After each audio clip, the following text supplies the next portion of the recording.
Hey you guys, it's Peter, and welcome to my channel, Peter Likes Books. Okay, so today I was sitting around and I wanted to do a book tag. I love doing, well, Sundays are my favorite day of the week because they're just so relaxed. My husband Alex and I always go out to brunch, and then I usually go to the bookstore later in the day and just kind of like wander around. I didn't do that today. I have enough books, so I don't need to do that. But I might get on like Book Depository or Thrift Books later.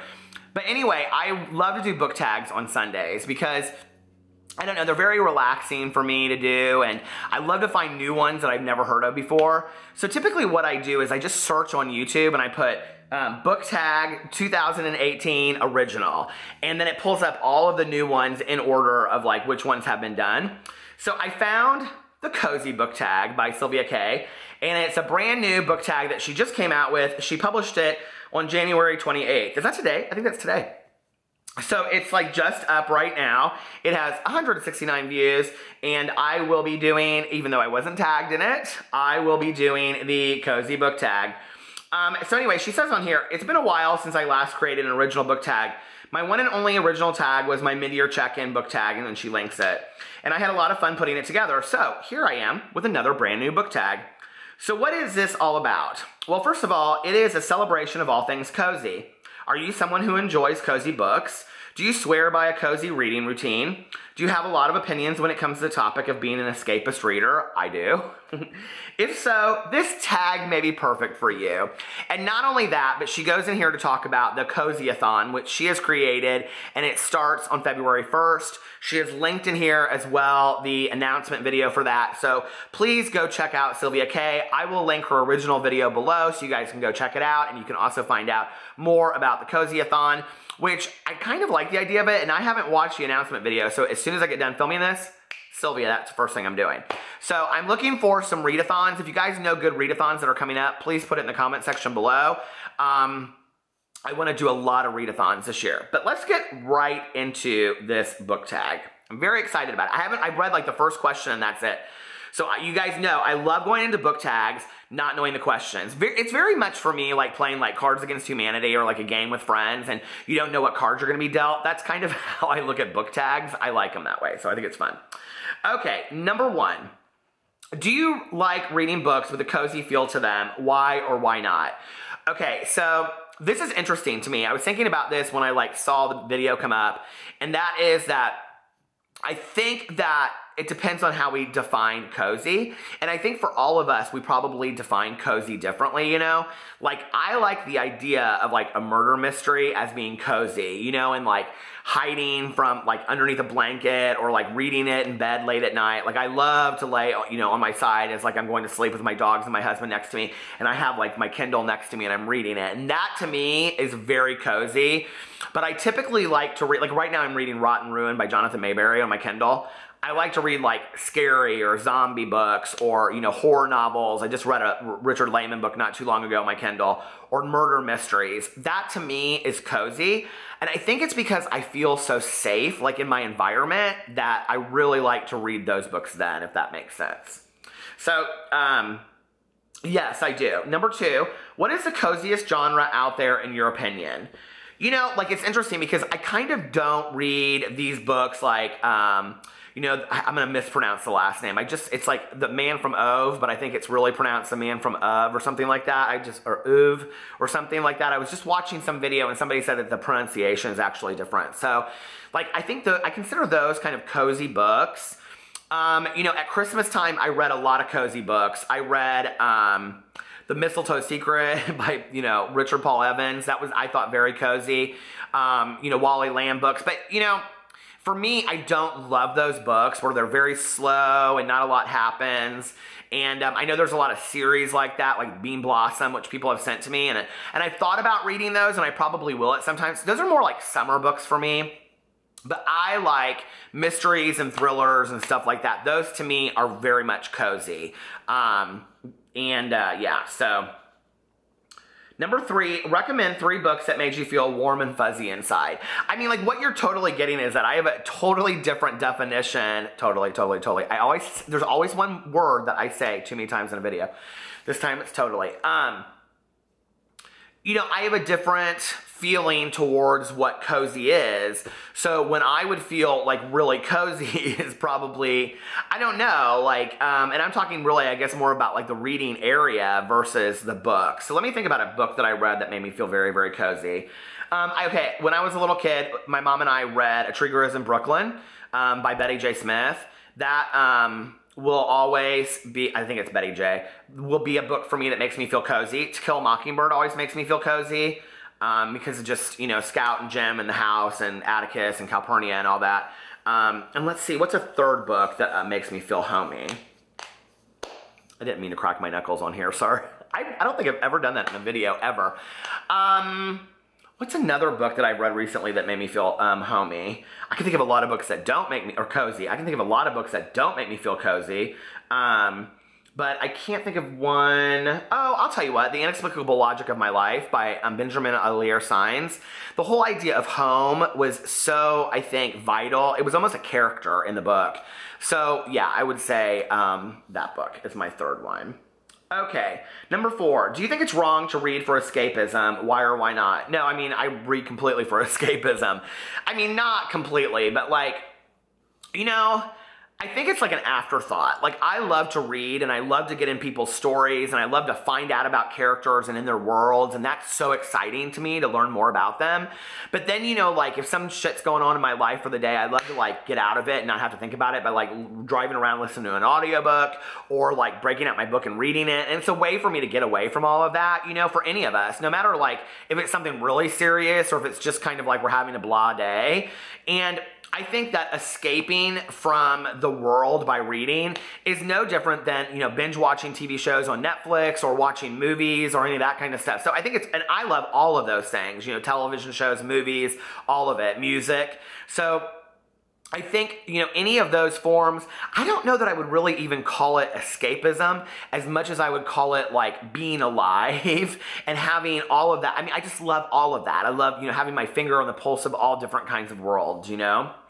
So, yeah. Okay, number 5. Do you think reading challenges and coziness go together? Why or why not? Okay, so I'm going to think about reading challenges in regards to, I'm not going to say like Goodreads reading challenges. I'm going to think about readathons for a second, okay? I do, and I'm going to tell you why. Because the first time that I ever did, I haven't told this story on here in a while. The first time that I ever did booktube-a-thon was 2 years ago. So I would have just turned 44. And, you know, I'm not a young booktuber by any means. And I was so excited about it. It was my first big readathon that I was going to do. And I had like planned out all the books. I was like so excited about it, right? And I mean, I was like out on the front porch because it was in the summer. I was out there at like 11:50 with my cup of coffee and all my books, and I was ready to start them and ready to put them onto Goodreads and everything. I was going to do it just right and do all the sprints, and I was so excited. And I had this moment about a half an hour before where I was like, all of my friends were out, you know, like I think my husband was out that night. I was like, this is kind of corny. Like, why am I so like into this? Like, it's corny. I'm 44 years old and I'm excited about this readathon. And then I had this total transition moment where it turned over to like 11:59 to 12, and I got so into the sprints, and I could tear up just talking about this.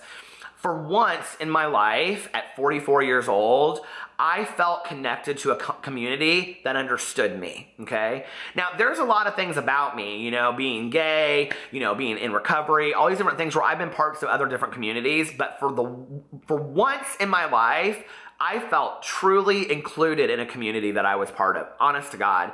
And it felt so cozy and so homey, and that whole night, I read till like 6 o'clock in the morning, and I kept on going in and out and getting coffee and all this kind of, bought all these special treats and stuff. And I just look back on that, and that's why I think like readathons mean so much to me, because they are the epitome of coziness to me, right? I have my little area in the house that I do them at, and I read, and my husband Alex is like super supportive of me doing them. And you know, he's always like, oh, when does it start? Does it start at midnight? You know, and so yeah, I love readathons. I think they're very, very cozy. Okay, next question. Let's see. Oh, just the wrong. Okay. Number 6, do you like to make things cozy before you pick up a book? If so, how do you go about it? Well, I have a really hard time reading in the house unless everything's clean. I'll just say that. I also have a hard time writing here if everything isn't clean. I have to like dust and clean up my writing. It just drives me nuts. Other than that, no. Like in bed at night, I can just kind of lay there and read. I listen to a lot of audiobooks, as people know. So no, I don't know that I don't need to have like a really cozy area. But I do like dream of having this room that would just have all bookshelves and like this huge couch, you know, that like one of those couches you can like lay on and 500 pillows around. I mean, that would be my dream reading room. I would love that with like the stars on the ceilings and the hanging lights and all that kind of stuff. I know it's cheesy, but I would love that. You know, just kind of like this fantastical dream world room. I would love that. Okay, do you listen to music while reading? No, never. If so, recommend a song, playlist you like. Okay, I've always been the person that couldn't study, couldn't read, I can multitask like nobody's business, but I, honest to God, cannot listen to music while I read. It distracts me so much. And I think it's because I very much love both. And so like, if I'm listening to music, even if it's like classical or soft, I'm like, it makes me start thinking about something else, and so then I'm distracted. Not to mention that I am both ADD and ADHD, so I'm driven to distraction. So anything that's going to pull my attention is like that. And honestly, books are like one thing that I can kind of focus on, but I have to have no distractions from the outside world. Okay. Do you like to eat and drink while reading? Not necessarily. I do like to drink coffee, like while I listen to audiobooks sometimes. Or like if I do readathons, I always do like have special drinks or whatever. A lot of times, depending on what the book is, like just for example, if I was gonna like read Charlie and the Chocolate Factory, is that even what it's called, the book? I can't remember. Yeah, I think that I like get candy. You know what I mean? Like corny stuff like that. Sometimes I'll be like listening to a book on Audible. This happens to me late at night, and I've been a vegetarian since August 1st. But sometimes I'll be listening and be like a cop, like there's like, you know, police officers in the book, and they're like, stop at a diner and get cheeseburgers. I'm like, oh my God, I want a big juicy cheeseburger right now to eat while I'm reading this book. But no, not typically. Number 9, is having a booktube channel conducive to a cozy reading routine? Why or why not? I don't think it really affects it one way or the other. I see them as complete opposites, honestly. I mean, I see my channel as kind of commentary and interaction with other people that love books. And then my reading is over here. You know what I mean? So it's, I don't know. I don't feel them being completely aligned for me, you know. Now, I do know some people that read and they can't stay off the Twitter. They're on the Twitter 24 hours a day. So, number 10, name at least 3 booktubers whose videos have a very cozy feel to them. Oh, that's a good question.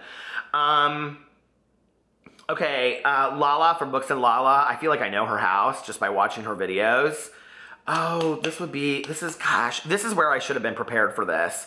A very cozy feeling. Oh, that's so hard. Well, I guess like cozy to me is like where I know, like where they're at, you know, like Richard's Media Geek. Like I feel like I know his room from, you know, there too. Ariel Brissett. I'm sorry, Ariel. Ariel Bissett, too. Like, she was one of the very first, like, booktubers that I really, really want. Oh, Connor O'Brien, of course, his black bookshelves, where he's always sitting on the floor.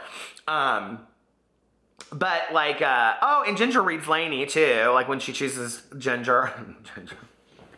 When Lainey decides to post videos these days, like, because, you know, she doesn't always anymore because she's so busy writing. Aren't we all? Post your videos, Lainey. I love you. You're one of my faves. But anyway, I feel like when I know somebody's, like, house or their room from just, like, seeing their videos is when it has, like, this very cozy feeling to me. Does that make sense? So I would say, okay, Books and Lala, Richard the Media Geek, Adam at Memento Mori, Lainey at Ginger Reads Lainey, Connor O'Brien. Who did I say somebody else? I feel like somebody else. Oh my God, Simon at Savage Reads. His house is gorgeous. And the books everywhere. I live for that. So yeah, anyway. All right, I am gonna tag all of those people that I just mentioned in this to do the tag. So the only way they'll find out, I'm not putting the answer in below, I'm not.